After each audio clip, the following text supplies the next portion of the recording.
भारत ने ऑपरेशन सिंदूर के तहत न सिर्फ पाकिस्तान को उसके घर में घुसकर मारा है, बल्कि ऐसा सबक सिखाया कि आगे से वह कोई हिमाकत करने से पहले 100 बार जरूर सोचेगा। पाकिस्तान और पीओके में आतंकी ठिकानों को तबाह करने के लिए भारत ने एयर स्ट्राइक की और इसके बाद भी पाकिस्तान नहीं माना तो जवाबी कार्रवाई करते हुए उसके अहम सैन्य ठिकानों को भी तबाह किया है।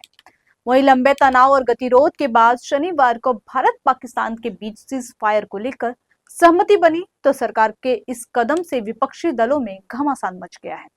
नमस्कार, मैं पायल शुक्ला और आप देख रहे हैं इन 24 न्यूज की खास पेशकश सियासी फायरिंग। जी हां, सीमा पर फायरिंग थमने के बाद अब दिल्ली में सियासी फायरिंग शुरू हो गई है। दरअसल सीज फायर पर चर्चा के लिए विपक्षी दलों के नेता लगातार संसद का विशेष सत्र बुलाने की मांग कर रहे हैं। कांग्रेस अध्यक्ष मल्लिकार्जुन खड़गे ने कहा कि हम तो पहले से ही मांग कर रहे थे कि संसद का विशेष सत्र बुलाए, जहां सभी लोग चर्चा करें क्या स्थिति है और आगे क्या कर रहे हैं। उन्होंने कहा कि अगर विशेष सत्र बुलाएंगे, चर्चा हो जाएगी तो बेहतर होगा।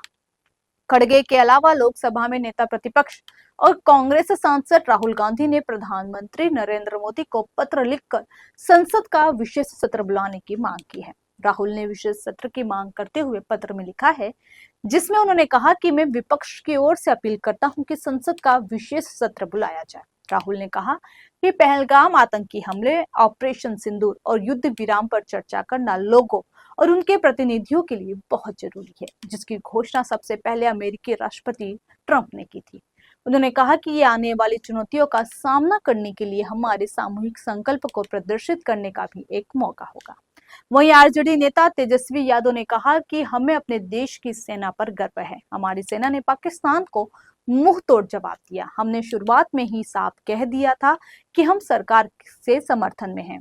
हम सब चाहते हैं। हमने पीएम से सोशल मीडिया पर मांग भी की कि संसद का विशेष बुलाया जाए और सेना को सम्मानित किया जाए। उन्होंने ये भी कहा कि अभी सीज फायर हुआ है और इस पर हम लोगों को टिप्पणी नहीं करनी है। वहीं कांग्रेस नेता मनीष तिवारी ने कहा कि देखिए, पूरे विपक्ष की ये मांग है संसद का सत्र बुलाया जाए। उन्होंने कहा कि हमने आतंकी हमले के बाद भी मांग की थी, पर 22 अप्रैल से 10 मई 2025 तक जो भी घटनाक्रम हुआ है उस पर चर्चा की जाए।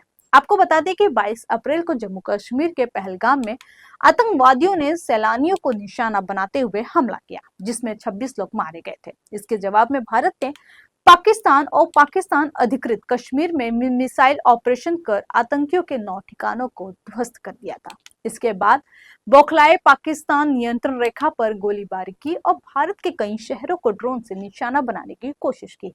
इसके जवाब में भारतीय सेना ने जवाबी कार्रवाई की, जिसमें पाकिस्तानी सेना और सैन्य ठिकानों को भारी नुकसान हुआ। बहरहाल अब देखना ये होगा कि सरकार विपक्ष की मांग पर क्या फैसला लेती है और संसद का विशेष सत्र बुलाया जाएगा या नहीं। फिलहाल के लिए इस पेशकश में इतना ही। इसी तरह के ताजा तरीन खबरों के लिए जुड़े रहिए 24 न्यूज से। तब तक के लिए मुझे दीजिए इजाजत। नमस्कार।